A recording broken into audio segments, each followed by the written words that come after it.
السلام علیکم ناظرین، آج میں آپ سب کے لیے ایک نئی کہانی لے کر حاضر ہوں، تو ہمارے چینل کو سبسکرائب کرنا نہ بھولیے۔ چلیے کہانی کی طرف چلتے ہیں۔ اس کی گاڑی اندھیرے کو چیرتی حویلی کے آگے آ کر رکی۔ حویلی برقی کنکووں سے سجی ایک خوبصورت منظر پیش کر رہی تھی۔ وہ حویلی کو دیکھتے گہری سانس بھر کر رہ گیا۔ دیکھ کر یہ اندازہ لگایا جا سکتا تھا کہ اندر مہمانوں کی بہتات ہوگی۔ مہمانوں سے بچپن سے ہی وہ چڑ کھاتا تھا۔ کوئی ایسا واقعہ تھا جو اسے اندر ہی اندر دہلا دیا کرتا تھا۔ وہ ایک گہری سانس بھرتا گاڑی کا دروازہ کھولتے باہر آیا۔ دل کر رہا تھا یہیں سے لوٹ جائے۔ فلیٹ خالی تھا، پھر بھی وہ یہاں آ گیا۔ اس وقت اسے اپنی عقل پر ماتم کرنے کا دل کیا۔ لڑکیاں کیسے اس کے آگے پیچھے جھرمٹ لگا لیتی تھی، سوچ کر ہی اس کا منہ عجیب ہو گیا۔ اگر آج ایک بھی میرے آگے پیچھے آئی نا تو کسی کا لحاظ نہیں کروں گا میں۔ اس کا چہرہ سرخ ہوا۔ سخت سردی سے اس کی حالت ٹائٹ ہو رہی تھی۔ ایک تو یہ سردی، وہ اپنی گاڑی پر مکہ مارتا، اندر سے اپنی شال اٹھاتا، طریقے سے اسے اپنے اوپر اوڑھ گیا۔ اندر سے آتی ڈھولک کی تھاپ کی آواز نے اسے عجیب سی بیزاری میں مبتلا کر دیا۔ پتہ نہیں وہ شخص ان سب چیزوں سے اتنا بیزار کیوں تھا۔ وہ چیزوں سے بیزار تھا یا وہ اپنی زندگی سے؟ وہ خود بھی یہ بات نہیں جانتا تھا۔ وہ طنزیہ نگاہوں سے حویلی کو دیکھتے اندر کی جانب قدم بڑھا گیا۔ ڈھولک کی تھاپوں کی آواز اب مزید تیز ہو گئی تھی۔ چہرے پر مزید ناگواری پھیلی۔ پتہ نہیں ایک تو لڑکیوں کا بھی کیا مسئلہ ہے۔ شادی تو سب کے گھر ہوتی ہے، مگر یہ ناچ گانا کرنے کی کیا ضرورت ہے؟ اور اماں کو کہا تھا میں نے کہ یہ ناچ گانا مت کروائیں، مگر مجال ہے میری بات کی کوئی اہمیت ہو۔ اس کا بس نہیں چل رہا تھا کہ وہ اندر گھس کر ان سب کے منہ پر ٹیپ لگا دے جو حلق پھاڑ پھاڑ کر اپنی آواز سنانے کی کوشش کر رہی تھیں۔ وہ شال کو زور سے اپنے کندھے پر جھٹکتا تیز قدموں سے اپنے کمرے کی جانب گیا، مگر کمرے کو کھولتے ہی اس کے چہرے پر مزید غصہ پھیل گیا تھا۔ اس کا کمرہ بھی مہمانوں سے بھرا ہوا تھا۔ وہ زور سے دروازے کو مارتا باہر آیا۔ اتنے مہمان تھے کہ اس کا بس نہیں چل رہا تھا کہ وہ اڑ کر یہاں سے دفع ہو جائے۔ اس نے اپنی عقل پر ماتم کیا۔ کیا ہی ضرورت تھی یہاں آنے کی؟ دن بھر ڈیوٹیاں کرو، اس کے بعد آ کر یہ ڈرامے دیکھو۔ وہ تھکن سے چور چور ماہم کے کمرے کی جانب گیا۔ دروازہ کھولتے ہی وہ اندر داخل ہوا۔ وہ گہری سانس بھرتا دیوار پر ہاتھ مارتے تمام لائٹ آن کر گیا۔ ایک تو پتہ نہیں یہ ماہم کا کیا مسئلہ ہے، ساری ہی لائٹیں بجھا دیتی ہے۔ اس کو تو جیسے معلوم ہی نہیں کہ مجھے اندھیرے سے نفرت ہے۔ وہ اپنے کندھوں سے شال اتارتا اس کو گولا بنا کر دیوار پر مار گیا۔ پتہ نہیں اس مغرور شخص کو اتنا غصہ کیوں آیا رہتا تھا۔ تھکن سے اب اس کا برا حال ہو چکا تھا۔ وہ اب مزید نہیں جاگ سکتا تھا۔ وہ ڈھیلے ڈھالے انداز میں بستر کی جانب آیا۔ وہ جمپ لگا کر بستر پر لیٹتے سکون کی گہری سانس بھر کر رہ گیا۔ مانتا تھا کہ یہ اس کا کمرہ نہیں تھا، مگر اب جو کمرہ بھی اسے ملا تھا وہ اسی پر ہی شکر کرتے سونا چاہتا تھا۔ وہ رخ موڑتے اس دوسرے تکیے کو اپنی باہوں میں بھر گیا۔ بچپن سے ہی اس کی عادت تھی، ایک تکیے میں اگر سوتا تھا تو ایک لازمی اسے اپنی باہوں میں چاہیے ہوتا تھا، مگر یہ تکیہ نہیں تھا، یہ کچھ اور تھا۔ وہ جھٹکا کھا کر دور ہوا۔ اپنے برابر میں ایک جیتے جاگتے وجود کو سوئے دیکھ اس کی نیند بھگ سے اڑ گئی۔ اس کے اوپر سے کمبل اٹھاتے اس کی آنکھیں منٹوں میں خون آلود ہوئی۔ وہ اس کے سامنے یوں آ جائے گی اس نے نہیں سوچا تھا۔ نفرت سے اس کا چہرہ سرخ پڑنے لگا۔ اس وجود سے جتنا بھاگتا تھا وہ وجود اتنا ہی اس کے آگے پیچھے آ جایا کرتا تھا۔ اب بھی یہی ہوا تھا۔ اس نے اپنے ہاتھوں کو دیکھتے اپنے ہاتھوں سے وہ لمس مٹانے کی کوشش کی۔ دل کر رہا تھا کہ جہاں سے اس کو چھوا تھا وہ حصہ ڈیٹول سے دھو کر آ جائے۔ اتنی نفرت تھی اسے اپنے برابر لیٹے اس وجود سے۔ اس پر دوسری نظر ڈالتے وہ اش اش کر اٹھا۔ وہ تھا کہ اس کو دیکھ کر سو نہیں پا رہا تھا، اور وہ تھی کہ مزے سے سوئے جا رہی تھی۔ اس کا دل کیا کہ برابر لیٹے اس نازک وجود کا گلا دبا کر یہی اس کا کام تمام کر دے۔ سونے بھی نہیں دے رہی تھی اسے۔ بھلا کیا ہی ضرورت تھی یہاں سونے کی؟ دل تو کر رہا تھا کہ ہاتھ بڑھا کر اٹھا دے، مگر وہ اس کو ہاتھ بھی نہیں لگانا چاہتا تھا۔ وہ غیر محسوس انداز میں دراز کھولتا زور سے اس کو بند کر گیا۔ عائشہ کروٹ بدل کر دوبارہ سو گئی۔ وہ لب بھینچ کر رہ گیا۔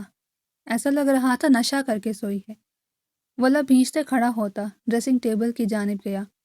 امپورٹڈ گلدان اٹھاتے اس نے ایک سرخ نگاہ سوئے ہوئے وجود پر ڈالی تھی۔ وہ قدم قدم چلتا اس کے پاس آتے اس گلدان کو پوری قوت سے زمین پر مار گیا۔ گلدان زمین پر گرتے ٹکڑے ٹکڑے ہوا تھا۔ پورے کمرے میں ایک عجیب سی آواز پھیل گئی، وہ جو سکون سے پتہ نہیں کون سی دنیا میں گئی ہوئی تھی۔ ہڑبڑا کر اٹھ بیٹھی، کمرے میں آگے پیچھے نگاہ دوڑاتے اسے کتنی دیر تو یہ سمجھ ہی نہیں آیا کہ اس کے ساتھ ہوا کیا تھا، مگر اپنے سامنے کھڑے اس موت کے فرشتے کو دیکھ کر اس کی سانس رک گئی تھی۔ وہ اس کی شکل یوں دیکھ رہی تھی جیسے اس نے کوئی بھوت دیکھ لیا ہو۔ وہ اسے دیکھ کر پلکیں تک نہیں جھپک رہی تھی۔ میران خان زادہ اس کو دیکھ کر ٹھنڈی سانس خارج کر کے رہ گیا۔ یہ عورت سدھر جائے، یہ اس جنم میں تو نہیں ہو سکتا تھا۔ عائشہ دل پر ہاتھ رکھ گئی۔ کیا یہ واقعی میں میران نہیں؟ یہ تو مجھ سے اتنی نفرت کرتے ہیں کہ میرا منہ بھی نہیں دیکھتے، پھر یہ یہاں کیسے ہو سکتے ہیں؟ آنکھیں مسل کر دیکھتی ہوں، ہو سکتا ہے سونے کی وجہ سے ایسا ہو رہا ہو۔ وہ اپنی آنکھوں پر ہاتھ رکھتی بہت زور زور سے مسلنے لگی۔ اس کی یہ حرکتیں دیکھ میران کا دماغ مزید خراب ہو گیا۔ وہ اس کے پاس آتا اور اس کی آنکھوں پر سے ہاتھ ہٹا گیا۔ وہ جو اسے اپنا خواب سمجھ رہی تھی، اسے اپنے سامنے دیکھ اب کی دفعہ سچ میں اس کی سانسیں رک گئی تھیں۔ آپ؟ وہ بری طرح ہکلا گئی۔ ہاں میں، وہ غصے سے بولا۔ آپ یہاں میرے کمرے میں کیا کر رہے ہیں؟ اس نے میران سے پوچھا۔ میران کا دماغ ہی تو گھوم گیا تھا۔ شٹ اپ، یہ میری بہن کا کمرہ ہے، تمہارا نہیں۔ اس کی بات پر وہ شرم سے پانی پانی ہو گئی۔ خوف سے الگ پسینے چھوٹ گئے تھے۔ سخت سردی میں بھی اس شخص کو دیکھ اس کو پسینہ آ گیا تھا۔ کیوں ڈرتی تھی وہ اس سے اتنا؟ اس کو خود سے شکوے ہوئے۔ جی وہ میں یہاں شٹ اپ، تمہاری فضول کی باتیں سننے نہیں آیا ہوں میں اندر۔ کمرہ خالی کرو، مجھے سونا ہے۔ مگر میں، فضول بکواس مت کرو، کمرہ خالی کرو۔ وہ غصے سے دھاڑا۔ اس کی دھاڑ پر وہ لرز کر رہ گئی۔ ایک تو پہلے ہی اتنی رات کو وہ آیا تھا، اس کے بعد اب تک وہ سو نہیں پایا تھا۔ اس کا غصے سے دماغ پلپلا ہو رہا تھا۔ دل کر رہا تھا سامنے جو آئے اسے وہ بھون کر رکھ دے۔ اگر سامنے کھڑی لڑکی کی نازکی کا احساس نہ ہوتا تو اب تک وہ اسے اپنی کلاشنکوف سے اڑا چکا ہوتا۔ اس کی دھاڑ پر وہ لرزتی بستر سے اٹھ کر نیچے اتر آئی تھی، مگر اب سمجھ میں نہیں آ رہا تھا جائے تو کہاں جائے۔ یہ انسان تو سیدھا آتے ہی اسے نکال چکا تھا اور پورے گھر میں کہیں سونے کی جگہ نہیں تھی۔ وہ تھکن سے اتنی زیادہ بیزار ہو گئی تھی کہ آج اگر اسے روڈ پر بھی جگہ ملتی تو وہ وہیں سو جاتی۔ مگر مسئلہ یہ تھا کہ یہ گھر اس کا نہیں تھا، یہ گھر تو اس ظالم کا تھا جو منٹوں میں اسے اس کی اوقات یاد دلا چکا تھا۔ وہ عائشہ کو بے حد ناپسند کرتا تھا۔ ناپسند کہنا تو چھوٹی بات ہے، وہ اس سے نفرت کرتا تھا۔ کیوں؟ بچپن کا ہوا وہ چھوٹا سا تماشا جس کے بعد اس نے ہمیشہ اپنی اس یتیم کزن سے نفرت ہی کی تھی۔ اس واقعے کو اس نے اپنے ذہن میں اتنا سوار کر لیا کہ اس کے بعد وہ کبھی بھی عائشہ کی اس چھوٹی سی غلطی کو معاف نہیں کر پایا تھا۔ اس کے تھوڑے عرصے بعد ہی وہ یتیم ہو گئی۔ اس کے چاچا چاچی اس دنیا سے چلے گئے، مگر میران کے دل میں اس کے لیے کبھی نرمی آئی ہی نہیں تھی۔ بہت کچھ ہو گیا تھا، مگر میران کا سخت دل اس معصوم کے لیے نرم ہوتا ہی نہیں تھا۔ وجہ ہی ایسی تھی۔ وہ اس کی نظروں سے پریشان ہوتا گہری سانس بھرتے بستر سے اترا۔ اس کو سرخ نگاہوں سے دیکھتا وہ اس کی جانب قدم بڑھا گیا تھا۔ عائشہ جو چپ چاپ اپنی جگہ پر کھڑی اسے ہی دیکھ رہی تھی، اس کو اپنی جانب آتے دیکھ سانس تک روک گئی۔ یہ شخص خود اس کی جانب آئے، یہ تو بس اس نے خوابوں میں ہی سوچا تھا، حقیقت میں اب تک ایسا ہوا ہی نہیں تھا۔ کیا تم کو سمجھ میں نہیں آ رہی میری ایک دفعہ کی بات؟ وہ اس کے قریب آتا دھاڑا۔ اس کی دھاڑ پر وہ اچھل پڑی۔ میں باہر جاؤں؟ اس نے باہر کی جانب اشارہ کیا۔ ہاں، تمہارے علاوہ کوئی اور یہاں نہیں ہے جسے میں باہر جانے کا بولوں گا۔ مگر میں اتنی رات کو کہاں باہر؟ یہ میرا مسئلہ نہیں ہے، تم باہر دفع ہو جاؤ، مجھ سے تم اندر برداشت نہیں ہو رہی۔ مگر میں اتنی رات کو باہر کہاں جاؤں گی؟ میران، گھر مہمانوں سے بھرا پڑا ہے، کہیں بھی جگہ نہیں ہے۔ اس کا سخت رویہ محسوس کر کے اس کی آنکھیں آنسوؤں سے بھر گئیں۔ جب جب وہ اس کے ساتھ ایسے سختی کرتا تھا تب تب اس کا دل اس شخص کے لیے مزید نرم ہو جاتا۔ اس وقت بھی تو اس کا سخت رویہ اس کے دل کو بالکل پگھلا چکا تھا۔ اس کی آنکھوں میں اب موٹے موٹے آنسو تیر رہے تھے۔ میں کہاں جاؤں گی؟ وہ اس کی سخت آنکھوں میں دیکھتی منمنائی۔ وہ بھی اپنے نام کا ایک ہی تھا۔ سامنے والا کتنا بھی اپنی مجبوریوں کا رونا کیوں نہ رو لے، اس کو فرق نہیں پڑتا تھا۔ تو کیا یہ میرا مسئلہ ہے؟ وہ اونچی آواز میں دھاڑا۔ اس کی دھاڑ سنتے عائشہ کی جان پر بن گئی۔ ہاتھ پاؤں ایک دم کانپنے لگے۔ اچانک سے ہی سر بری طرح دکھنے لگا۔ وہ اپنے سر کو پکڑے ادموئی ہو گئی۔ سر میں شدید درد کی ٹیس اٹھنے لگی۔ پچھلی رات بھی وہ ٹھیک سے نہیں سو پائی تھی اور پورا دن گھر کے کاموں میں مصروف رہی تھی۔ اب سے نہیں، تقریباً 5-6 دن سے ایسا ہی تھا۔ اس کے دن رات مصروفیت کی نظر ہو رہے تھے۔ شادی کی وجہ سے وہ آدھی آدھی رات تک جاگتی تھی اور پھر صبح جلدی اٹھ جاتی۔ ان سب میں اس کی نیند پوری ہو ہی نہیں رہی تھی۔ طبیعت بھی 2-4 دنوں سے بہت خراب تھی، مگر وہ ضبط کر کے اپنے آپ کو لے کر چل رہی تھی۔ اس کے بعد پھر گھر کے کاموں میں مصروف رہنا، ان سب چیزوں میں پڑھ کر وہ اپنی طبیعت پر بالکل دھیان نہیں دے پا رہی تھی۔ اس لیے ابھی اس کا یہ حال ہوا تھا۔ اس نے مندی مندی آنکھوں سے میران کو دیکھا۔ اچانک ہی اسے زوردار چکر آیا۔ اس نے بمشکل اپنے چکراتے سر کو تھاما۔ اس سے پہلے کہ وہ لہرا کر نیچے گرتی، میران خانزادہ کے مہربان وجود نے اسے زمین پر گرنے سے بچا لیا تھا۔ بے خیالی میں عائشہ کا ہاتھ میران کے بائیں حصے پر آ کر لگا۔ اس کا دل تیزی سے دھڑک اٹھا۔ وہ بری طرح سرخ پڑتے غور سے عائشہ کے چہرے کی طرف دیکھنے لگا۔ دل کی دھڑکنیں ایک دم تیز ہو گئی تھی۔ آج سے پہلے اس نے کسی لڑکی کو منہ ہی نہیں لگایا تھا۔ یہ پہلی بار تھا کہ وہ کسی لڑکی کے اتنا قریب تھا۔ دل کی حالت ہی بدل گئی تھی۔ اتنی زور زور سے دھڑک رہا تھا کہ جیسے دھڑک دھڑک کر دوسروں کو بہرا ہی کر دے گا۔ وہ ایک لمحے کے لیے دنیا جہاں سے غافل ہوا تھا۔ یہ وجود جو کسی وقت اس کے سب سے قریب تھا، وہ آج دوبارہ سے اس کے قریب آیا تھا۔ وہ اس کے اور اپنے درمیان اس نفرت کو بھی بھلا بیٹھا تھا۔ قربت ملی تھی تو ایسی ملی تھی کہ وہ سب بھول بیٹھا تھا۔ دوسری جانب عائشہ کا بھی یہی حال تھا۔ یہ شخص اس کی غلطی کی وجہ سے اس سے اتنا دور چلا گیا تھا کہ پھر وہ پچھتانے کے علاوہ کبھی کچھ کر ہی نہیں سکی تھی۔ اور آج وہ اس کے اتنے پاس کھڑا تھا کہ اس کو ہر چیز خواب محسوس ہو رہی تھی۔ وہ اس کی باہوں میں کھڑی اس کی آنکھوں میں آنکھیں ڈالے اسے ہی دیکھ رہی تھی۔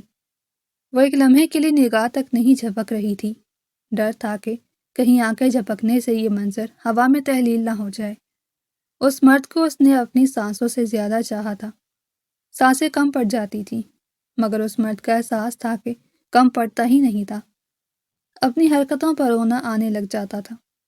بچپن میں جو اس نے کیا تھا، اس کے بعد وہ مرد اس کے لیے سب کچھ بن گیا تھا۔ دنیا ایک طرف تھی تو یہ مرد ایک طرف، مگر اب اس مرد کے لیے وہ ایک طرف ہو گئی تھی اور ساری دنیا ایک طرف، اور اس کی طرف وہ دیکھتا ہی نہیں تھا۔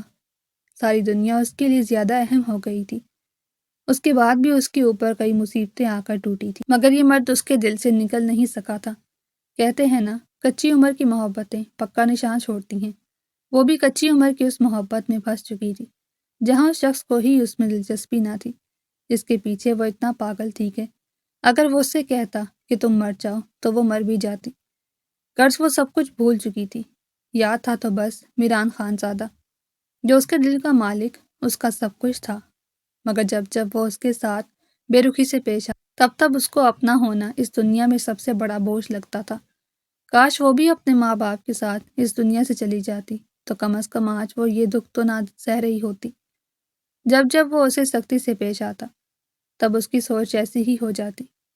وہ بالکل ایسی ہو گئی تھی کہ میران کے علاوہ اس کو اب کوئی نظر نہیں آتا تھا۔ مگر وہ مرد، ہائے وہ مرد اس کی آنکھوں میں دیکھتے وہ سالوں کا سفر طے کر آئی تھی۔ ابھی وہ دونوں کھڑے ہی تھے کہ تبھی دھاڑ سے اس کمرے کا دروازہ کھلا۔ اس سے پہلے کہ وہ دونوں ہوش میں آتے، کمرے کے اندر بہت سے افراد داخل ہو گئے۔ واہ واہ، کیا ہی بات ہے، گھر میں ہی اس کے اتنے مزے ہیں، مجھے تو پتہ ہی نہیں تھا۔ اس زہریلی آواز کو سن کر وہ دونوں اگلے لمحے ہوش میں آتے ایک دوسرے سے دور ہوئے۔ واہ میران، تمہاری تو گھر میں ہی موجیں ہیں۔ میران نے عائشہ کی جانب سے دھیان ہٹاتے گھوم کر دیکھا۔ وہ حسب توقع سامنے شامیر سکندر کھڑا تھا۔ اس کو معلوم تھا کہ وہ وہی ہوگا اس کو اپنے سامنے دیکھ کر میران خان زادہ کے لبوں پر زہر بجھی مسکراہٹ بکھر گئی۔ ایسی ہی مسکراہٹ شاہ سکندر کے چہرے پر بھی پھیلی تھی۔ اس دنیا میں سب سے زیادہ نفرت اگر اسے عائشہ سے تھی تو شاہ سکندر وہ دوسرا مرد تھا جسے میران سکندر اس دنیا میں سب سے زیادہ نفرت کرتا تھا۔ بچپن کے واقعے کے بعد وہ دو افراد ایسے تھے جن سے وہ سخت نفرت کرنے لگا تھا۔ ایک وہ جو تھوڑی دیر پہلے اس کی باہوں میں گری ہوئی تھی، اور ایک یہ جو اس وقت اس کے سامنے کھڑا اس کے کردار پر انگلیاں اٹھا رہا تھا۔ ایک لمحے کو اس کا دل کیا کہ وہ شاہ سکندر کا گلا دبا دے، مگر ابھی وہ یہ نہیں کر سکتا تھا۔ نفرت اپنی جگہ مگر قتل یہ اس سے ابھی نہیں ہو سکتا تھا۔ توبہ توبہ، ایک تو جوری اوپر سے سینہ زوری۔ دیکھو تو میرے بیٹے کو دیکھ کیسے رہا ہے یہ میران، ایسا لگ رہا ہے آنکھوں سے ہی کھا جائے گا۔ غلط کام بھی خود ہی کر رہا تھا اور ہر دھرمی بھی خود ہی دکھا رہا ہے۔ اس کی چاچی کی زہر میں بجھی آواز اس کے کانوں میں پڑی۔ وہ لب بھینچ کر رہ گیا۔ یہاں لوگوں کی ذہنیت اتنی چھوٹی ہوگی اس نے نہیں سوچا تھا۔ اس نے ایک زہر خندہ نگاہ شاہ سکندر پر ڈالی جو اسے دیکھتے مسکرا رہا تھا۔ اس کی مسکراہٹ دیکھتے میران خان زادہ نے اپنی مٹھیاں بھینچ لی۔ اس نے رخ موڑتے اپنے پیچھے کھڑی عائشہ کو دیکھا جو بری طرح سرخ پڑتی کپ کپا رہی تھی۔ لوگوں کی باتیں اسی بری طرح کپ کپانے پر مجبور کر رہی تھیں۔ اس کی حالت دیکھتے اس کو مزید غصہ آیا۔ اس نے رخ موڑتے ایک سرد نگاہ شاہ سکندر پر ڈالی جو ابھی زہر میں مجھی مسکراہٹ لیے اسے ہی دیکھ رہا تھا۔ عائشہ اور میران، تم دونوں بتانا پسند کرو گے یا یوں ہی گونگے کا گڑ کھا کر بیٹھے رہو گے؟ کیا کر رہے تھے تم لوگ رات کے اس پہر ایک ہی کمرے میں؟ میران کی ماں تیز لہجے میں کہتی آگے آئیں۔ دونوں میں سے کوئی بھی ایک لفظ نہیں کہہ رہا تھا۔ غصے سے ان کا چہرہ سرخ ہو گیا۔ ارے بھابھی جی، یہ دونوں کیا بتائیں گے؟ گل چھرے اڑا رہے تھے اور کیا؟ گندی حرکتیں کر کے کوئی اپنے منہ سے بتا سکتا ہے کہ وہ دونوں کیا کر رہے تھے؟ ایسے ہی آپ کا بیٹا اور یہ دیکھنے میں سیدھی لڑکی یہی کر رہے تھے، اور اب جب پکڑے گئے ہیں تو منہ سے ایک لفظ نہیں نکل رہا۔ پیچھے کھڑی اس کی چچی پھر سے زہریلے لہجے میں بولی۔ دروازہ کھولتے اور بہت سے مہمان کمرے کے اندر داخل ہوئے۔ ان دونوں کو ایک ساتھ دیکھ وہ بھی بے یقین ہوئے تھے۔ سب کو جیسے چٹپٹا ڈرامہ مل گیا تھا۔ ایسا لگ رہا تھا کہ وہاں کوئی دلچسپ سی مووی لگی ہو۔ دیکھتے ہی دیکھتے پورا کمرہ مہمانوں سے بھر گیا۔ ہر کوئی ان دونوں کی عزت پر باتیں بنا رہا تھا۔ ہر کوئی ان دونوں کو بدکردار ثابت کرنے کی مکمل کوششوں میں لگا ہوا تھا۔ عائشہ بری طرح کانپتے یہ ساری باتیں سن رہی تھی اور اس کا ضبط تھا کہ چھوٹے ہی جا رہا تھا۔ اب تک اس نے اپنی صفائی کے لیے کچھ نہیں بولا تھا۔ وہ تو یہی دیکھ کر حیران تھا کہ دنیا کس حد تک گر سکتی ہے۔ ان دونوں پر الزام ثابت کرنے کے لیے وہ لوگ ایک سے ایک نئی باتیں بنا رہے تھے۔ دیکھو تو کیسے منہ سی کر کھڑے ہیں، بول بھی نہیں رہے کہ کر کیا رہے تھے۔ اندر مہمانوں میں آئی ہوئی ایک عورت تیز لہجے میں بولی۔ میران نے سرخ نگاہوں سے اس عورت کو گھورا۔ وہ کھسیانی سی ہو کر پیچھے ہٹی۔ دیکھ کیسے رہا ہے جیسے نظروں سے ہی کھا جائے گا۔ ارے بابا، یہاں تو ایسی حرکتیں نہ کیا کرو، یہاں تو یہ ٹشن لے کر نہ گھوما کرو کہ تم لوگ جیسے بڑے اچھے ہو۔ سب کھل گیا کہ کر کیا رہے تھے تم لوگ۔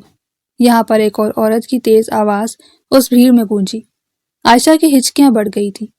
اب وہ پھوٹ پھوٹ کر رو رہی تھی۔ اتنا کچھ اپنے بارے میں سننے کے بعد اس کا ضبط چھوٹ گیا تھا۔ میران لب بھینچے اسے یوں روتے ہوئے دیکھنے لگا۔ مجال ہے کہ دونوں میں سے کوئی ایک بول دے۔ ہمیں شرم آ گئی ہے ان دونوں کو ساتھ دیکھ کر، مگر ان دونوں کو شرم نہیں آ رہی۔ دیکھو تو بھائی، رات کے اس پہر لڑکا لڑکی جن کے درمیان کوئی رشتہ بھی نہیں ہے، وہ اکیلے تنہا ایک کمرے میں تھے۔ بھلا کیا کر رہے ہوں گے؟ سب ہی جانتے ہیں کیا کر رہے ہوں گے۔ ایک اور آواز پر عائشہ کا ضبط چھوٹ گیا۔ تائی امی پلیز ہماری بات پر یقین کریں، مہمانوں کو سمجھائیں ایسا کچھ نہیں ہے، بس یہ باتیں بڑھا رہے ہیں، ایسا کچھ بھی نہیں ہے۔ میران لالا آفس سے تھکے ہوئے آئے تھے۔ انہیں نہیں پتا تھا کہ میں اس کمرے میں سو رہی ہوں۔ شاید وہ سونے کے لیے جگہ ڈھونڈ رہے تھے، اسی لیے وہ اس کمرے میں آ گئے۔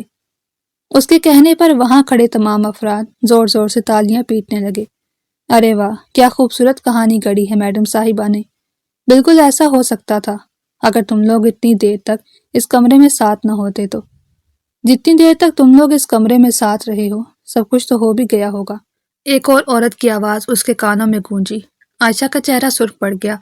کون سا بہتان نہیں تھا جو اس پر اور میران پر نہیں لگا تھا؟ بھائی، تم لوگ بے فضول ان لوگوں کے ساتھ اتنی خواری کر رہے ہو۔ تم لوگوں کو کیا لگتا ہے کہ یہ لوگ مان جائیں گے کہ یہ لوگ کیا کر رہے تھے؟ نہیں نازیہ بیگم، یہ آپ ہی غلط فہمی ہے۔ غلط کام کرنے والا کبھی بھی اپنی غلطی نہیں مانتا۔ ہماری مانو تو اپنے بیٹے کا اور اس لڑکی کا نکاح کروا دو۔ یہ لوگ اگر مہمانوں کے سامنے گلچھرے اڑا سکتے ہیں تو سوچو اکیلے میں ان لوگوں نے کیا کیا نہیں کیا ہوگا۔ کوئی تیزاب تھا جو کسی نے ان دونوں کے چہرے پر پھینکا۔ وہ دونوں بے یقینی سے وہاں کھڑے ان لوگوں کو دیکھ رہے تھے جو پوری قوت سے ان دونوں پر الزام لگائے جا رہے تھے۔ عائشہ کو اپنی ساری ہستی مٹتی ہوئی محسوس ہوئی۔ کوئی سور اسرافیل ہی تو تھا جو ان دونوں کے کانوں میں پھونک دیا گیا تھا۔ اس نے تڑپتے ہوئے میران کو دیکھا جو اسے ہی دیکھ رہا تھا۔ آپ لوگوں کا دماغ خراب ہو گیا ہے کیا؟ میں اور میران لالا بے قصور ہیں، ہم نے کچھ نہیں کیا۔ آپ لوگ کیوں ہماری بات نہیں سن رہے؟ وہ بری طرح تڑپ تڑپ کر روتے سب کو اپنی صفائیاں پیش کر رہی تھی، مگر کسی نے اس کی بات نہ سنی۔ ضبط سے میران کا چہرہ سرخ ہو گیا۔ اب تک وہ کچھ نہیں بولا تھا مگر اس کا ضبط چھوٹ رہا تھا۔ تائی اماں، آپ لوگ مہمانوں کو سمجھائیں، بات اتنی بڑی نہیں ہے، یہ بڑھا رہے ہیں۔ میرے اور میران کے درمیان کوئی ایسی ویسی بات نہیں، میں پاک ہوں، میران پاک ہے۔ یہ صرف اور صرف ایک غلط فہمی ہے، وہ بس یہاں سونے۔ بس بہت دیکھی ہیں تم جیسی لڑکیاں، ان دونوں کا نکاح کراؤ ورنہ ہمارے سروں پر بھی گناہ آئے گا۔ ایک عورت تیز لہجے میں بولی، میں اس نکاح کے لیے تیار ہوں۔ میران خان زادہ کی تیز آواز اس کمرے میں گونجتی واپس لوٹ آئی۔ بولتے ہوئے لوگوں کو ایک دم ہی سکون آ گیا۔ ایسا لگتا تھا جیسا وہ لوگ چاہتے تھے ویسا ہی اب ہو رہا تھا۔ آنن فانن قاضی صاحب کو بلا لیا گیا۔ اس کو لال دوپٹہ ڈال کر اس کمرے میں لے آیا گیا۔ اس کے ہاتھ پاؤں ایسے کانپ رہے تھے جیسے پتہ نہیں کیا ہو گیا ہو۔ آنن فانن قاضی صاحب کو بلا لیا گیا۔ اس کو لال دوپٹہ ڈال کر اس کمرے میں لے آیا گیا۔ اس کے ہاتھ پاؤں ایسے کانپ رہے تھے جیسے پتہ نہیں کیا ہو گیا ہو۔ وہ نہیں چاہتی تھی، یہ میران ہمیشہ سے اس سے نفرت کرتا تھا، یہ بات وہ جانتی تھی۔ گھر والے بھی تو یہ بات جانتے تھے نا، پھر انہوں نے یہ کیوں کیا تھا؟ اس کو سب سے شکوے ہوئے۔ قاضی صاحب نکاح شروع کروا چکے تھے۔ وہ 3 بار قبول ہے کہتی اس شخص کو اپنے تمام حقوق سونپ گئی جس نے بچپن سے اس سے نفرت کے علاوہ کچھ اور نہیں کیا تھا۔ میران خان زادہ لب بھینچ کر رہ گیا۔ جس عورت کو اس نے عمر بھر منہ نہیں لگایا تھا، وہ عورت زندگی بھر کے لیے اس کی زندگی میں آنے والی تھی۔ یہ کیسی مصیبت تھی، یہ کیا تھا؟ مولوی صاحب کے الفاظ سنتے وہ بھی 3 بار قبول ہے کہتا اس عورت کو اپنی زوجیت میں لے گیا جس عورت سے اس نے ہمیشہ نفرت کی تھی۔ اس کی آنکھوں میں ایک زخمی سا تاثر ابھر کر واپس بیٹھا۔ سب جانتے تھے کہ اس کو اس سے نفرت تھی، پھر کیسے سب نے سوچ لیا تھا کہ اس کا اور عائشہ کا ناجائز تعلق چل رہا ہے۔ وہ یہاں بیٹھے بیٹھے فیصلہ کر چکا تھا کہ اب یہاں حویلی میں رہتے کسی فرد سے وہ اب تعلق نہیں رکھے گا۔ نکاح کے فوراً بعد ہی رش چھٹنے لگا۔ تمام لوگوں کے جاتے ہی وہ ایک جھٹکے سے اٹھ کھڑا ہوا۔ کاش وہ آج آتا ہی نہیں، آج کا آنا اس کا سب سے غلط ثابت ہوا تھا۔ وہ لب بھینچ کر اپنے برابر بیٹھے اس وجود کو دیکھ رہا تھا جس نے اب تک اپنے چہرے سے گھونگھٹ اتارنے کی بھی کوشش نہیں کی تھی۔ دوسرے ہی لمحے وہ اس کو بھاڑ میں ڈال گیا۔ بھاڑ میں جائے وہ، اس کو تو اپنے بہت سے کام تھے۔ اس نے فیصلہ کر لیا تھا کہ وہ ابھی اسی وقت واپس فلیٹ جا رہا تھا۔ کاش وہ اس منحوس حویلی میں آتا ہی نہیں تو ابھی یہ سب نہ ہو رہا ہوتا۔ وہ اپنی گاڑی کی چابی اٹھاتے ایک جھٹکے سے باہر کی جانب قدم بڑھا گیا۔ دروازے پر پہنچتے دادا جان کے الفاظ سنتے اس کے قدم زمین نے جکڑ لیے۔ کہاں جا رہے ہو میران؟ دادا جان کی آواز سنتے ہی اس نے لب بھینچ لیے تھے۔ تھوڑی دیر پہلے اس گھر میں رہتے کسی فرد نے اس کی اور عائشہ کی بات پر یقین نہیں کیا تھا، پھر اب پوچھنے کا کیا فائدہ؟ فلیٹ جا رہا ہوں دادا جان، یہاں رہوں گا تو زندگی مزید برباد ہو جائے گی، اس لیے وہاں جا رہا ہوں۔ اچھا، ہم نے کب روکا تمہیں وہاں جانے سے؟ دادا جان کی آواز سن کر وہ بے یقین ہوتا دادا جان پر اپنی نگاہیں گاڑ گیا۔ تم کو جہاں جانا ہے تم جاؤ میران، ہم نے تم کو نہیں روکا، مگر اس بے حیا بے غیرت کو اپنے ساتھ لے کر جاؤ جو تمہاری بیوی ہے۔ مگر دادا، جتنا کہا ہے اتنا کرو، اس بے غیرت کو ساتھ لے کر جاؤ، اس کی اس حویلی میں کوئی جگہ نہیں۔ اس وقت وہ کوئی ظالم ہی تو لگے تھے۔ وہ اس کو اسی کے گھر سے بے دخل کر رہے تھے۔ اسے یقین نہ آیا۔ کیا تمہیں آواز نہیں آ رہی میران؟ اس نے عائشہ کی جانب دیکھا تھا۔ دل ہی دل میں اس نے دعا کی تھی کہ کاش یہ خود ہی منع کرتے، مگر شاید گھونگھٹ میں لپٹی عائشہ کو ابھی ادھر ادھر کا کوئی ہوش نہ تھا۔ وہ شاید وہاں ہو کر بھی وہاں نہیں تھی۔ وہ لب بھینچتے تیز قدموں سے اس کے پاس گیا۔ اس کا ہاتھ چھوتے اس کو احساس ہو گیا کہ وہ نازک وجود تیز بخار میں تپ رہا تھا۔ ایک لمحے کے لیے اس سے ہمدردی ہوئی، مگر اس نے جو اس کے ساتھ کیا تھا سوچ کر اس کا دل پھر سے سخت ہو چکا تھا۔ دادا جان، اس کی طبیعت ٹھیک نہیں ہے، پلیز اسے ابھی یہیں رکھ لیں۔ اگر یہیں رکھوں گا تو اسے پوچھوں گا بھی نہیں، اس لیے اس بے غیرت کو اپنے ساتھ لے کر جاؤ۔ یہ تمہاری بیوی ہے اور تمہارے ساتھ ہی اچھی لگے گی۔ وہ اپنی کہتے تیز قدموں سے اپنے کمرے کی جانب چلے گئے۔ اس نے ایک سرد سرخ نگاہ عائشہ پر ڈالی جو اب بھی یوں ہی پتھر ہوئے کھڑی تھی۔ اس کو اس وقت اس پر بے تحاشا غصہ آیا۔ کیا تھا اگر وہ دادا جان کو انکار کر دیتی؟ زبردستی نکالنے سے تو رہے نا، مگر نہیں، یوں چپ تھی جیسے پتہ نہیں کیا ہو گیا ہو۔ وہ بے دردی سے اس کا بازو اپنے ہاتھ میں لیتے مروڑ گیا۔ ایک سسکی اس کے لبوں سے نکلی، مگر گھونگھٹ اس نے اب بھی نہیں اٹھایا تھا۔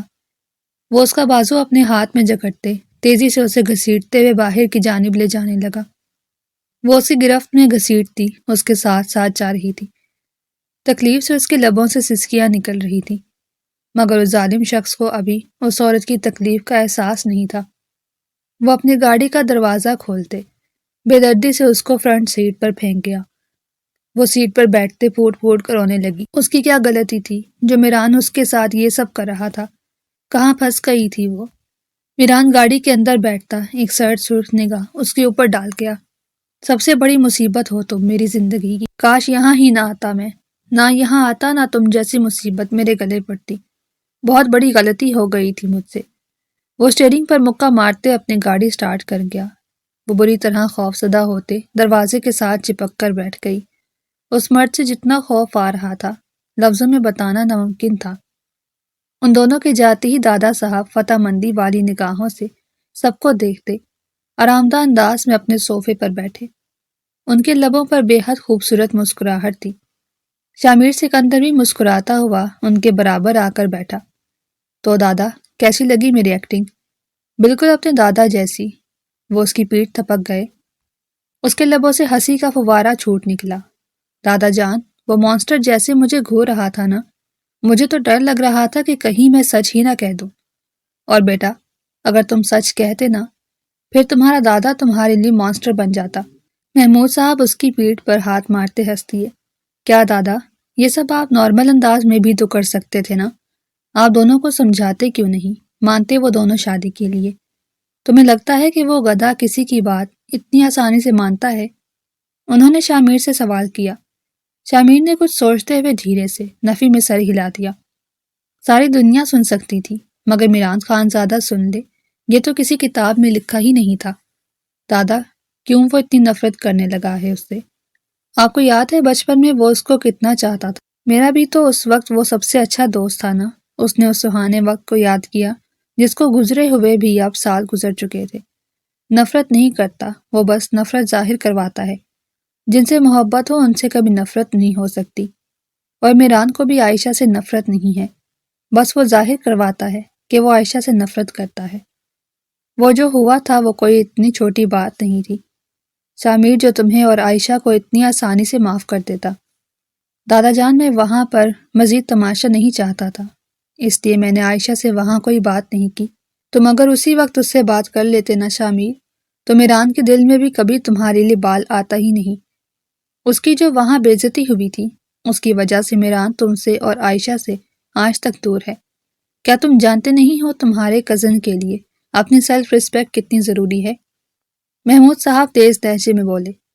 شامیر سکندر ان کو دیکھتا ٹیک لگا کر بیٹھ گیا۔ سب سے اچھا دوست تو اس نے بھی کھو دیا تھا۔ جب جب میران اس سے نفرت بھری نگاہوں سے دیکھتا تھا تب اس کا دل کرتا تھا کاش اس دن وہ اس کے لیے آواز اٹھا لیتا، کاش وہ عائشہ کے سامنے کہہ دیتا کہ جو وہ سمجھ رہی ہے ایسا نہیں ہے، تو آج شاید اس کا دوست اسی کے ساتھ ہوتا۔ مگر اب پچھتائے کیا ہو، جب چڑیا چگ گئی کھیت والی مثال کے مترادف ٹائم گزر چکا تھا۔ اس سے جو ہو سکا اس نے کر دیا۔ میں نے آج اتنا بڑا ڈرامہ بس اسی لیے کیا ہے کیونکہ میں چاہتا تھا کہ وہ دونوں مل جائیں۔ میں جانتا ہوں کہ میران کو اب بھی عائشہ سے محبت ہے، اور اس واقعے کے بعد عائشہ کو بھی میران سے محبت ہو گئی تھی۔ یہ دونوں خود سے دور رہ کر بس ایک دوسرے کی زندگی ہی خراب کر سکتے تھے، اس لیے میں نے یہ کیا۔ دادا، یہ بہت بڑا ڈرامہ ہے، ہمیں میران کو بتانا بھی تو ہوگا نا؟ بتا دوں گا یار، ابھی ان دونوں کو تھوڑا سیٹ تو ہونے دو۔ جی دادا، وہ تھکے تھکے لہجے میں کہتا صوفے کی ہتھی پر اپنا سر رکھ گیا۔ آج سے سالوں پرانا وہ وقت یاد آیا تھا جب وہ اور میران ایک دوسرے کے بغیر ایک لمحہ نہیں رہتے تھے۔ کتنی خوبصورت دوستی تھی نا ان دونوں کی، مگر اس نے خود ہی سب کچھ برباد کیا تھا۔ اس کو وہ گرم دن یاد آیا جب وہ اور میران کالج میں تھے۔ کالج میں ایک پارٹی تھی، دونوں کے ساتھ ضد کر کے عائشہ بھی چلی گئی، اور میران کو جتنی اس سے محبت تھی وہ اس کی کوئی بات ٹالتا ہی نہیں تھا۔ عائشہ ان دونوں سے 6 سال چھوٹی تھی۔ اس وقت عائشہ 7 کلاس کی اسٹوڈنٹ تھی، سمجھدار تھی مگر اتنی بھی نہیں کہ میران اس سے اپنے دل کی بات کہہ دیتا، مگر پھر بھی میران اس کی جتنی کیئر کرتا تھا عائشہ کو یہ بات ہلکی ہلکی سمجھ آنے لگی تھی۔ وہ کالج میں ان لوگوں کے ساتھ ہی کھڑی تھی کہ تبھی ایک لڑکے نے اسے ٹچ کرتے دوڑ لگائی۔ وہ جو دوستوں میں مصروف اپنے آپ میں مگن تھی، وہ سرخ ہوتے پیچھے ہوئی۔ اپنے ٹھیک پیچھے میران کو کھڑے دیکھ اس کو غلط فہمی ہو گئی۔ اس سے پہلے کہ شامیر آگے جا کر کچھ کہتا، وہ ایک زوردار تھپڑ میران کے چہرے پر مار گئی۔ میران جو اس وقت مسکراتے ہوئے اسے ہی دیکھ رہا تھا، ایک لمحے کے لیے بے یقین رہ گیا۔ تھپڑ اتنا شدید تھا کہ اس کی گونج دور دور تک پھیلی تھی۔ میں تمہیں کیا سمجھی تھی گھٹیا انسان، تم کیا ہو؟ تم نے میرے ساتھ مجھے گندا ٹچ کیا۔ اس سے پہلے کہ وہ کچھ اور کہتی، شامیر بھاگ کر آ کر اس کا ہاتھ تھام گیا۔ میری بات سنو عائشہ، تمہیں ضرور کوئی غلط فہمی، پیچھے ہٹو تم دونوں۔ وہ روتے ہوئے وہاں سے چلی گئی۔ میران نے زخمی نگاہوں سے شامیر کو دیکھا۔ تو گھر چل میران، میں تجھے سب بتاتا ہوں، بہت بڑی غلط فہمی ہو گئی ہے۔ وہ بنا کچھ کہے اس کے ساتھ گھر ہو لیا۔ گھر آ کر جب اس نے پوری بات عائشہ اور میران کے سامنے رکھی تو عائشہ سخت شرمندہ ہوئی، جبکہ میران بنا کچھ کہے وہاں سے جا چکا تھا۔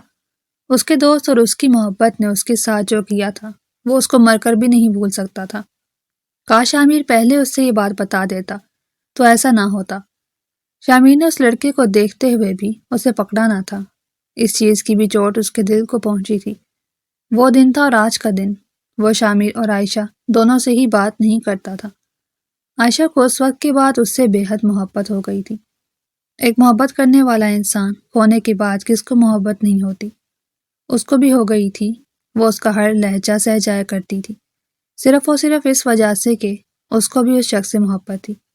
اتنا کچھ کرنے کے بعد آج وہ سب عائشہ اور میران کو ملا چکے تھے۔ اب دیکھنا یہ تھا کہ وہ اس نکاح کو کیا اہمیت دیتے ہیں۔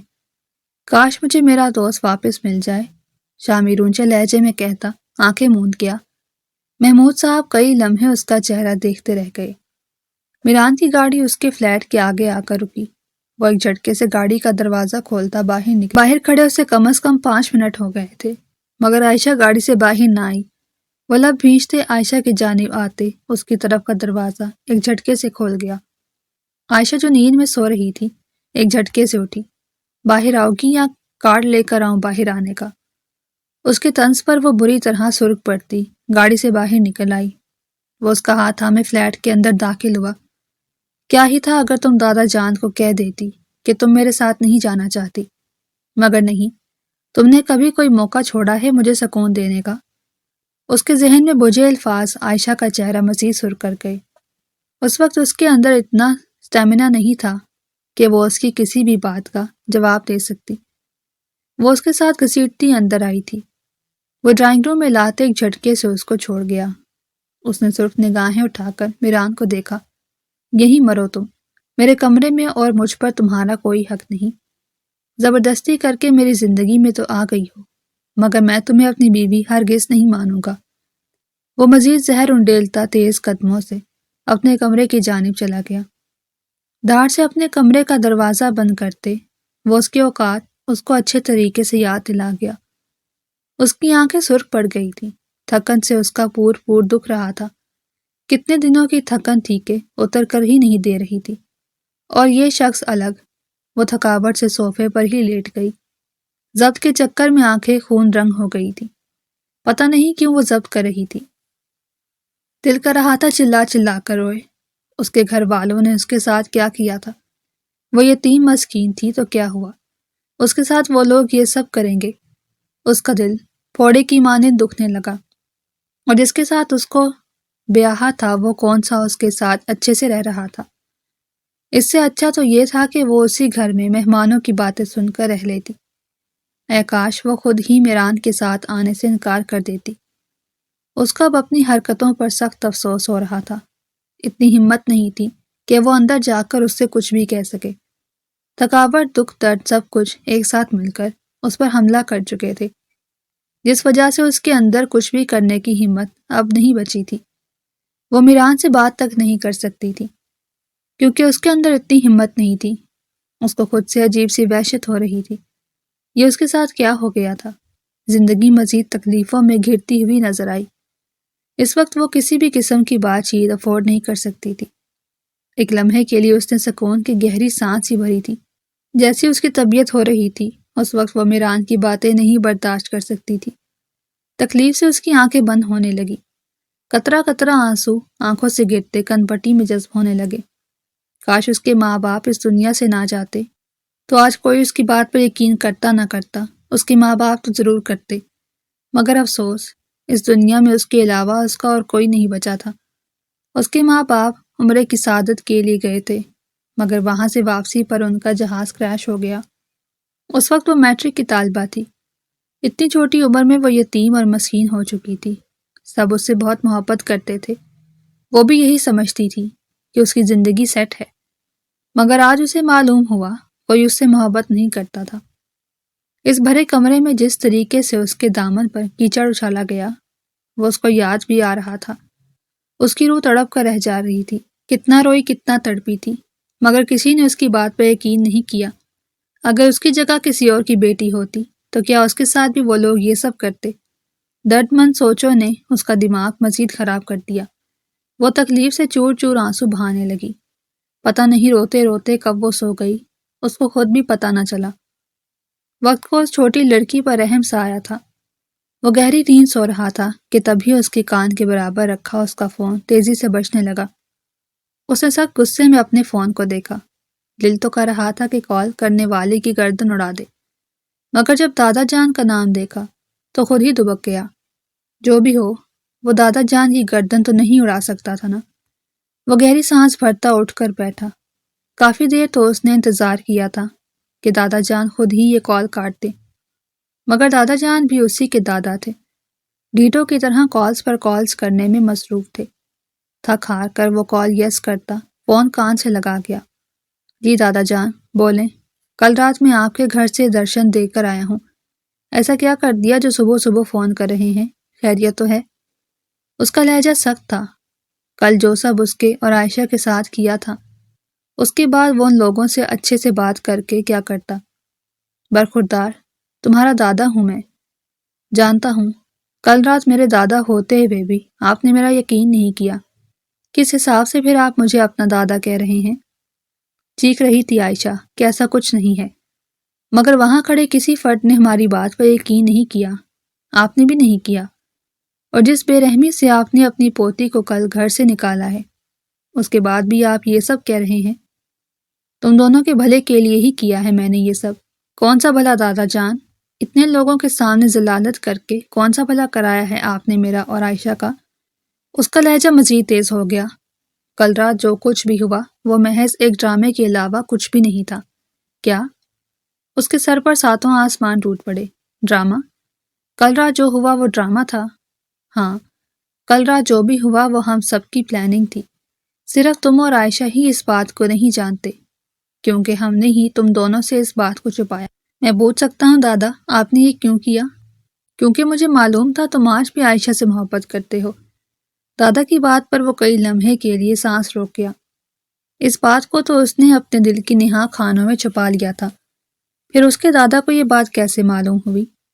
تمہارا دادا ہوں میں، تمہیں اچھے سے جانتا ہوں۔ شامیر اور میں نے مل کر یہ سب کیا۔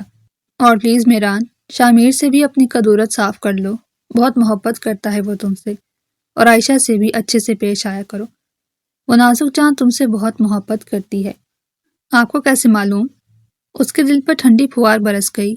میں جانتا ہوں، بس اب جاؤ، اس کو جا کر دیکھو، مجھے پتا ہے تم نے رات میں بھی اس کے ساتھ کوئی اچھا رویہ نہیں رکھا ہوگا، تم اسے جا کر دیکھو، مجھے جتنا بتانا تھا میں نے بتا دیا۔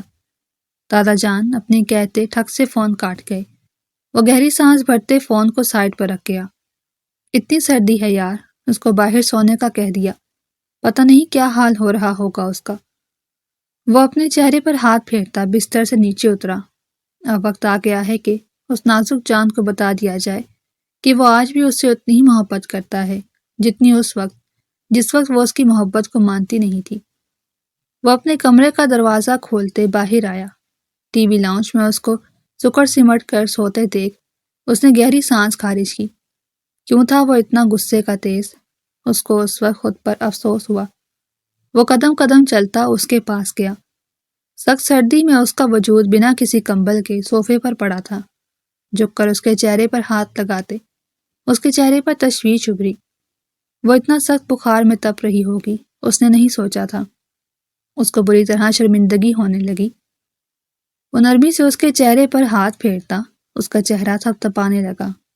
عائشہ کو اپنی آنکھیں کھولنا بھی مشکل لگا۔ بخار سے اس کا پورا وجود تپ رہا تھا۔ اس کو ایسا لگا کہ اس کا وجود ہوا میں معلق ہے۔ گھبرا کر اس نے اپنی آنکھیں کھولنے کی کوشش کی، مگر وہ بے یقین رہ گئی۔ بھوری آنکھوں میں آنسو آئے تھے۔ وہ اس پر جھکے نرمی سے اس کا چہرہ تھپ تپا رہا تھا۔ اٹھو عائشہ، میری جان اٹھو۔ میران کی آنکھیں سرخ تھیں اور چہرے پر بے حد فکر مندی۔ عائشہ کو لگا جیسے وہ کوئی خواب دیکھ رہی ہے، مگر یہ کوئی خواب نہیں تھا۔ میران حقیقتاً اس کے چہرے پر جھکا ہوا تھا اور فکر مندی سے اس کے گال تھپ تھپا رہا تھا۔ اس کو واقعی یقین نہیں آ رہا تھا۔ وہ اب بھی سمجھ رہی تھی یہ سب خواب ہے۔ عائشہ نے آنکھیں مون لی اور ایک بار پھر سے کھولی تو میران کو ایک بار پھر خود پر جھکے ہوئے پایا۔ عائشہ کی آنکھوں میں مزید تیزی سے آنسو بھرنے لگے۔ اسے یقین ہی نہیں آ رہا تھا کہ یہ سب سچ میں ہو رہا ہے۔ جیسا بھی تھا، جو بھی تھا، وہ اس لمحے کو کھونا نہیں چاہتی تھی۔ اس کو ڈر تھا کہیں اس کے دور ہونے سے یہ لمحہ کہیں ہوا میں تحلیل نہ ہو جائے۔ اس لیے بے ساختہ اٹھ کر وہ میران کے سینے سے لگ گئی۔ اس کے اس بے اختیارانہ عمل پر میران کا دل شدت سے دھڑکا۔ دوسرے ہی لمحے وہ بے یقین ہوا۔ وہ دھیمے لہجے میں اس سے کیا کہہ رہی تھی؟ اس نے کان لگائے تھے۔ میں آپ سے بہت محبت کرتی ہوں میران، میں بتا نہیں سکتی کتنی، مگر میں بہت چاہتی ہوں آپ کو۔ اگر یہ خواب ہے تو یہ بے حد خوبصورت خواب ہے کہ آپ میرے پاس ہیں، اور میں نہیں چاہتی کہ کبھی بھی میری اس خواب سے، اس نیند سے آنکھ کھلے۔ لیکن اگر یہ حقیقت ہے تو میں دعا کرتی ہوں کہ یہ حقیقت کبھی بھی نہ ٹوٹے۔ مجھے اس وقت اپنا آپ اس دنیا کا خوش قسمت ترین وجود لگ رہا ہے۔ میران، آپ میرے ساتھ ہیں، میں بہت خوش نصیب ہوں، میں بہت محبت کرتی ہوں آپ سے۔ آپ ہیں تو میں ہوں، ورنہ میں کچھ بھی نہیں۔ وہ بھیگے لہجے میں کہتی اس کے سینے سے مزید شدت سے لپٹی۔ میران جو اس کی بات سن رہا تھا بے یقین سا ہو گیا۔ وہ نازک وجود اسے اتنا چاہتا ہوگا اس نے نہیں سوچا تھا۔ ایک لمحے میں ہی اس کو اپنا وجود ساتویں آسمان میں اڑتا ہوا محسوس ہوا۔ وہ ششدر تھا۔ اس کے اتنے خوبصورت اظہار پر اسے یقین نہیں آ رہا تھا کہ وہ اسے اتنی محبت کرتی تھی، مگر یقین اسے کرنا پڑا کیونکہ یہ بھی ایک حقیقت تھی۔ وہ مسکراتے ہوئے اس کی پشت پر ہاتھ باندھتے اس کو اپنے سینے میں بھینچ گیا۔ اس کے لب مسکرا رہے تھے۔ لوگ اسے ایسے مسکراتے ہوئے دیکھ لیتے تو حیرت سے مر ہی جاتے، کیونکہ وہ مسکراتا بے حد کم تھا۔ اس نے نرمی سے عائشہ کے چہرے کو اپنے ہاتھوں کے پیالے میں تھامتے اس کی پیشانی پر نرمی سے اپنے لب رکھ دیے۔ عائشہ کی رگوں میں سکون دوڑتا چلا گیا۔ محرم کی طرف سے دیا جانے والا یہ پہلا عقیدت بھرا تحفہ تھا۔ اب وہ نرمی سے اس کے بالوں کو چوم رہا تھا۔ عائشہ کے لبوں پر مسکراہٹ تھی، ایسی خوبصورت مسکراہٹ کہ لوگ دیکھ لیتے تو مسمرائز ہو جاتے۔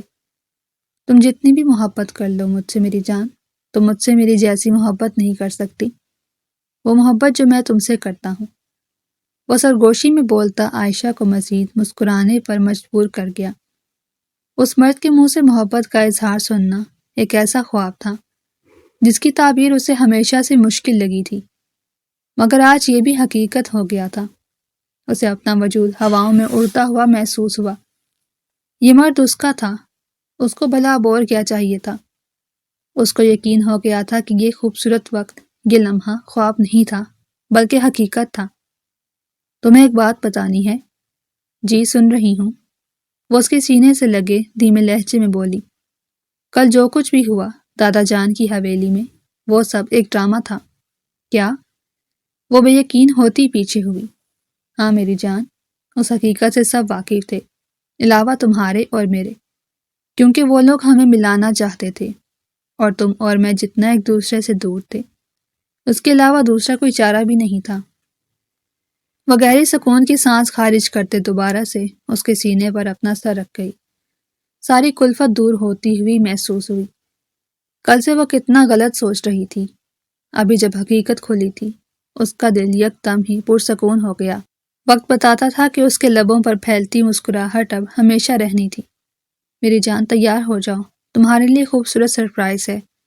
وہ اس کو میسج کرتے گھر کی جانب گاڑی دوڑا گیا۔ اس کا میسج دیکھتی وہ مسکرا رہی تھی۔ آج ان دونوں کو ایک ہونا تھا، آج ان دونوں کے ملن کی رات تھی۔ وہ تو آج ویسے بھی اس کے لیے اتنا تیار ہوئی تھی، تیار ہونے کی ضرورت ہی نہیں تھی۔ اس نے بری طرح شرماتے اپنا روپ آئینے میں دیکھا۔ سرخ ساڑی میں وہ قیامت لگ رہی تھی۔ اس شخص کو وہ مزید خود سے دور نہیں رہنے دے سکتی تھی، اس لیے وہ اس کے کہنے سے پہلے ہی اس کے لیے تیار تھی۔ ابھی وہ کھڑی ہی تھی کہ تب ہی دروازہ کھول کر میران اندر داخل ہوا۔ اس کو دیکھ کر میران سانس تک روک گیا۔ وہ اتنی حسین لگ رہی تھی کہ میران کی آنکھیں خماری سے سرخ ہو گئیں۔ وہ قدم قدم چلتا اس کے پاس آیا۔ جانے من، جان لینے کا ارادہ ہے کیا؟ اس کی بات پر عائشہ کے لبوں پر شرمیلی مسکراہٹ دوڑ گئی۔ میرے جان، جتنا تم میرے لیے تیار ہوئی ہو، مجھے معلوم ہو گیا تم کیا چاہتی ہو۔ وہ شرارتی لہجے میں کہہ اس کو لب کاٹنے پر مجبور کر گیا۔ اتنا تیار ہونے میں تم نے بہت وقت لگایا ہوگا، تھک بھی بہت گئی ہوگی، اس لیے اب مجھے چاہیے کہ میں تمہاری محنت کا پھل تمہیں دوں۔ وہ جھک کر نرمی سے اس کو اپنی باہوں میں اٹھا گیا۔ عائشہ شرم سے سرخ پڑتی اس کے سینے میں اپنا چہرہ چھپا گئی۔ وہ نرمی سے اس کو بستر پر لٹاتا اس کے برابر آیا۔ میری جان، بچپن سے تمہیں بہت چاہا ہے میں نے، بس اس وجہ سے تم سے دور ہو گیا تھا، جس کے لیے میں آج تک شرمندہ ہوں۔ مجھے صفائی دینی چاہیے تھی، وہ نرمی سے کہتا اس کے ہاتھوں کو چومتا جا رہا تھا۔ اس کے لمس پر وہ بری طرح سرخ پڑ رہی تھی۔ وہ مرد جنونی تھا، اس کی حرکتوں سے اسے اندازہ ہو چکا تھا۔ وہ نرمی سے اس کے چہرے کو اپنے ہاتھ کے پیالے میں تھامتے اس کی پیشانی پر اپنے لب رکھ گیا۔ میری جان، میں مزید تم سے دور نہیں رہ سکتا، مجھے بتاؤ کیا اجازت ہے کہ میں تمہارے قریب آ کر اپنے اس خوبصورت رشتے کو مکمل کر لوں؟ وہ نرمی سے اس سے پوچھ رہا تھا۔ عائشہ نے اس کو دیکھتے اس بات میں سر ہلایا۔ وہ نرمی سے اس کی دونوں آنکھوں کو باری باری چومتا اس پر جھکتا چلا گیا۔ اس اندھیرے کمرے میں ان دونوں کی گہری سانسیں گونج رہی تھیں۔ دو وجود ایک ہو چکے تھے۔ چاند ان کے ملن پر شرما کر بادلوں کی اوٹ میں چھپ گیا۔ تو کیسی لگی آپ کو ہماری یہ کہانی؟ کمنٹس میں اپنی رائے کا اظہار کرنا نہ بھولیے۔ شکریہ۔